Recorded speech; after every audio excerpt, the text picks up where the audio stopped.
Hello everyone, आप सभी का स्वागत है मेरे यूट्यूब चैनल पे।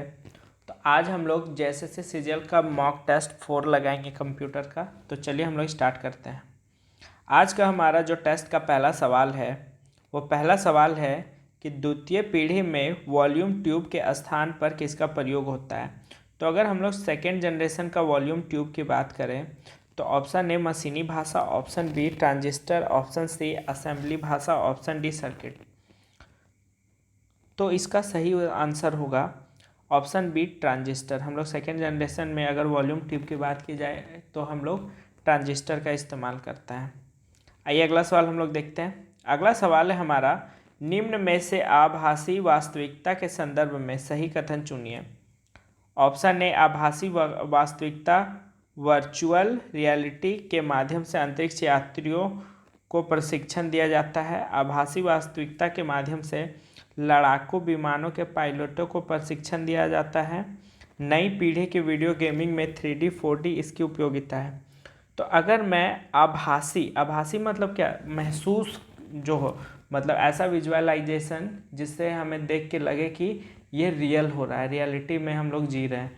तो अगर मैं बात करूँ इन सभी चीज़ों का तो इसमें ऑप्शन देख लेते हैं। केवल ए, केवल बी, केवल सी, केवल डी में तो सभी हैं। तो इसका आंसर होगा ऑप्शन नंबर डी। ये सभी करेक्ट हैं क्योंकि आभासी वास्तविकता का मतलब जो वर्चुअल रियलिटी है वो सभी में, इन सभी ऑप्शनों में इस्तेमाल किया जाता है।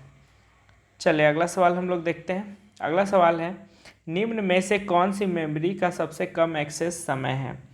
तो अगर सबसे कम एक्सेस की बात की जाए मेमोरी की, cache memory, magnetic bubble memory, magnetic core memory, random access memory. तो इसका जो सही आंसर होगा वो होगा ऑप्शन ए कैश मेमोरी, क्योंकि सबसे कम जो एक्सेस होता है मेमोरी का समय होता है, जिस मेमोरी का सबसे कम मतलब समय होता है एक्सेस का, वो है कैश मेमोरी। ऑप्शन ए इसका सही उत्तर होगा। अगला सवाल हम लोग देखते हैं। अगला सवाल है, CD रोम का पूर्ण रूप है core disc read only memory, compact disc read only memory, circular disc read only memory, उपरोक्त में से सभी नहीं, कोई नहीं। चले बताएं इसका सही आंसर क्या होगा। तो इसका सही आंसर होगा compact disc read only memory. अगर हम लोग CD रोम का पूर्ण रूप की बात की जाए तो इसका यही मतलब होता है। चलें अगला सवाल हम लोग देखते हैं। अगला सवाल है हमारा, रैम की क्षमता बढ़ाने के लिए प्रयुक्त फ्री हार्डवेयर स्पेस को कहते हैं। अगर हम लोग रैम की क्षमता बढ़ाने के लिए फ्री हार्ड स्पेस की बात की जाए तो उसे क्या कहा जाता है, कैश, फ्लैश मेमोरी, रोम या वर्चुअल मेमोरी। चले तो अगर मैं बात करूँ रैम की क्षमता बढ़ाने की तो उसे हम लोग वर्चुअल मेमोरी कहते हैं। ऑप्शन डी इसका सही उत्तर होगा। अगला सवाल हम लोग देखते हैं। अगला सवाल है कि भारतीय सुपर कंप्यूटर परम गंगा की क्षमता कितनी है। 700 मेगाफ्लॉप्स, 1.22 टेराफ्लॉप्स, 1.66 मेटाफ्लॉप्स या फिर ऑप्शन डी 1.22 मेटाफ्लॉप्स। तो अगर मैं बात करूं परम गंगा की तो इसका जो क्षमता है वो है 1.66 पेटाफ्लॉप्स। तो इसका ऑप्शन सी करेक्ट आंसर होगा। चलिए अगला सवाल हम लोग देखते हैं। अगला सवाल है, कमांड्स को संपन्न करने की प्रक्रिया है, आगे खाली स्थान है। कमांड्स को संपन्न करने की प्रक्रिया है फैचिंग, स्टैरिंग, डिकोडिंग या एग्जीक्यूटिंग। तो अगर बात की जाए कमांड्स की तो किसी भी कमांड्स को हम लोग पूरा करने के लिए हमें एग्जीक्यूटिंग की ज़रूरत पड़ती है। तो इसका ऑप्शन डी सही आंसर होगा। अगला सवाल हम लोग देखते हैं। अगला सवाल है, जावा खाली स्थान है। जावा क्या है, ऑब्जेक्टिव ओरिएंटेड भाषा, प्रोसीजरल भाषा, असेंबली भाषा, द्वितीय पीढ़ी भाषा। चलें तो अगर मैं जावा की बात करूं तो जावा एक ऑब्जेक्ट ओरिएंटल भाषा है। तो इसका ऑप्शन ए करेक्ट आंसर होगा। ऑप्शन बी हम लोग देखते हैं। ऑप्शन बी कहता है कंप्यूटर में शब्दों की लंबाई मापी जाती है। बीट्स में, बाइट में, मिलीमीटर में या मीटर में? बताएं इसका सही आंसर क्या होगा। तो कंप्यूटर की अगर शब्दों की लंबाई की बात की जाए तो हम लोग बीट्स में मापते हैं, तो इसका ऑप्शन ए करेक्ट आंसर होगा। आए हम लोग अगला सवाल देखते हैं। अगला सवाल कहता है कि राष्ट्रीय दूरसंचार योजना से संबंधित सत्य कथन कौन सा है? कुछ कथनें दी गई है और कहा गया है कि राष्ट्रीय दूरसंचार योजना से कौन सा जुड़ा हुआ है। ऑप्शन ए 5G तकनीक संचालन हेतु बनाई गई है।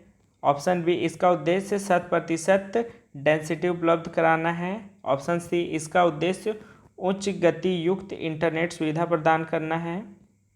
ऑप्शन डी इसका उद्देश्य नागरिक केंद्रित इलेक्ट्रॉनिक सेवाओं का उपलब्ध कराना है। आए हम लोग ऑप्शन देखते हैं। ऑप्शन ए और डी, ऑप्शन बी ए और बी, ऑप्शन सी बी और सी, ऑप्शन डी उपरोक्त में से सभी।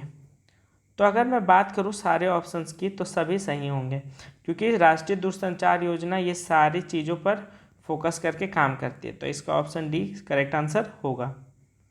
आए हम लोग अगला सवाल देखते हैं। अगला सवाल है, निम्नलिखित में कौन एक ईमेल प्रोटोकॉल नहीं है? पॉप होता है ईमेल में, आईमैप भी होता है, SMTP भी होता है। ऑप्शन डी इसका सही आंसर होगा। FTP नहीं होता है ईमेल में। चलिए अगला सवाल हम लोग देखते हैं। ऑप्शन डी इसका राइट आंसर था।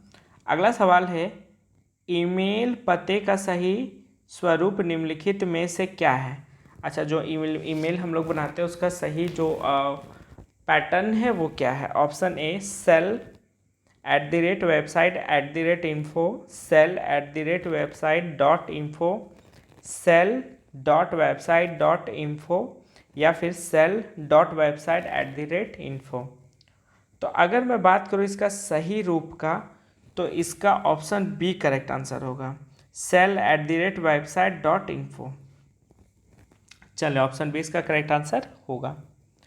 अगला सवाल हम लोग देखते हैं। अगला सवाल है हमारा कि ईमेल सेवा के संबंध में पॉप का अर्थ है primary organisation protocol, post office protocol, popular office protocol, post organisation protocol. तो पॉप का अर्थ होता है ईमेल में post office protocol. Option B इसका करेक्ट आंसर होगा। चलिए अगला सवाल हम लोग देखते हैं। अगला सवाल है हमारा, वर्ड में कट एंड पेस्ट, अगर वर्ड लिखा हुआ है, वर्ड हो गया यहाँ पे वर्ड, MS वर्ड की बात हो रही है। वर्ड में कट एंड पेस्ट करने के लिए कौन सी मेन्यू सेलेक्ट किया जाना चाहिए? Format menu, tools menu, edit menu या व्यू मेन्यू? तो अगर मैं कॉपी पेस्ट की बात करूं, कट और पेस्ट की, वही कॉपी पेस्ट की बात करूं, तो इसका होगा सही answer option D edit menu. तो इसका सही आंसर होगा ऑप्शन सी। चलिए अगला सवाल हम लोग देखते हैं। अगला सवाल है, ऐसे क्लू एल का पूरा क्या नाम है? तो SQL का पूरा नाम अगर बात की जाए तो SQL इसका पूरा नाम क्या है? एकल क्वेरी भाषा, सिस्टम क्वेरी भाषा, सर्च क्वेरी भाषा या स्ट्रक्चरल क्वेरी भाषा? तो SQL का जो पूरा नाम है वो होगा स्ट्रक्चरल क्वेरी भाषा। ऑप्शन डी इसका करेक्ट आंसर होगा। आए हम लोग अगला सवाल देखते हैं। अगला सवाल है हमारा, IC चिंपो द्वारा निर्मित प्रथम डिजिटल कंप्यूटर जाना जाता है? एप्पल प्रथम, वैक्स 780, IBM 1620 या फिर IBM सिस्टम 360? तो अगर मैं बात करूँ IC चिंपो द्वारा, तो इसका करेक्ट आंसर होगा ऑप्शन डी IBM सिस्टम 360। चले अगला सवाल हम लोग देखते हैं। अगला सवाल है हमारा कि रोम के सभी रूपों को क्या कहते हैं? Middle wire, firm wire, share wire या फ्री वायर? चले तो रोम के जो सभी रूप है उसे हम लोग कहते हैं ऑप्शन बी फर्म वायर। अगला सवाल हम लोग देखते हैं। अगला सवाल है, पहला कंप्यूटर माउस किसने बनाया था? जॉर्ज विलियम इंग्लिश, ओनियल कुघर या रॉबर्ट जवाकी? तो इसका करेक्ट आंसर होगा, पहला जो कंप्यूटर माउस है वो बनाया था विलियम इंग्लिश ने। तो इसका ऑप्शन बी करेक्ट आंसर होगा। अगला सवाल है, मॉनिटर का रेजोल्यूशन जितना अधिक हो पिक्सल उतना ही अधिक होंगे, स्क्रीन कम साफ होगा, पिक्सल और अधिक अलग अलग हो जाते हैं या पिक्सल एक साथ पास हो जाता है? तो अगर मैं बात करूं मॉनिटर रेजोल्यूशन की, तो इसका करेक्ट आंसर होगा कि जितना अधिक होगा पिक्सल उतना अधिक होगा। तो ऑप्शन ए इसका करेक्ट आंसर होगा। अगला सवाल हम लोग देखते हैं। अगला सवाल है, परिसंचालन तंत्र द्वारा निम्नलिखित में से कौन सा संसाधन को संरक्षित किया जाना चाहिए? इनपुट आउटपुट, स्मृति, सीपीयू या उपरोक्त में से सभी? चलिए, परिसंचालन तंत्र की बात की जा रही, तो इसका करेक्ट आंसर होगा ऑप्शन डी, उपरोक्त में से सभी का। तो आज का हमारा जो रैपिड फायर टेस्ट है वो भी ख़त्म होता है। 20 सवालों का टेस्ट लग रहे हैं हर दिन और तकरीबन 10 से 15 सेट्स आएंगे, तो काफ़ी सवाल हो जाएंगे कंप्यूटर के, काफ़ी है उतना तैयारी के लिए, क्योंकि टाइम कम है। बने रहे हमारे साथ। अगर आपको वीडियो अच्छा लग रहा हो तो लाइक शेयर सब्सक्राइब ज़रूर करके जाइएगा और मिलते हैं हम लोग सीरीज़ के अगले वीडियो पे। तब तक के लिए बहुत बहुत धन्यवाद।